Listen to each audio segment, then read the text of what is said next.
आहे महाराष्ट्र विजय news channel. Murtijapur शहरात व तालुक्यात ग्रामीण भागामध्ये अवैध दारू विक्रीचा व्यवसाय फोफावला असताना जिल्हा पोलीस अधीक्षक यांच्या आदेशान्वये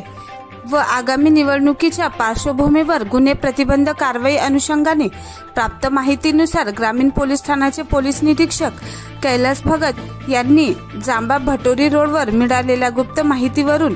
पाळत ठेवत मोटरसायकलवर देशी विदेशी दारूची अवैधरित्या वाहतूक करून विक्रीकरिता नेत असताना आरोपीला रंगे हात पकडून दारू साठ्यासह 56,860 रुपयाचा मुद्देमाल 12 मार्च रोजी पकडून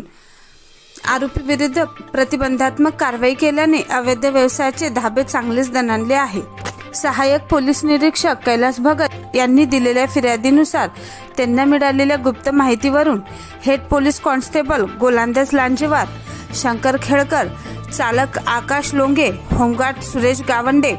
यांना देऊन जांबा भटोरी रोडवर सापळा रचला असता आरोपी खुशाल गजानन थोटे वय 25 वर्ष हा एका जुना मोटारसायकलवर प्लास्टिकच्या थैलीत देशी विदेशी दारू विक्री करण्याच्या उद्देशाने जात असतात। त्यास पोलीस हिसका दाखवताच त्याने मोटरसायकलवर ठेवलेल्या देशी विदेशी दारू अंदाजे किंमत 51,860 रुपये व मोटरसायकल किंमत 5,000 असा एकूण 56,860 रुपयाचा मुद्देमाल जप्त करून प्रतिबंधक कारवाई करण्यात आली। महाराष्ट्र विजय न्यूज चॅनल संपादक व प्रतिनिधी श्री विजय रमेश कुचे।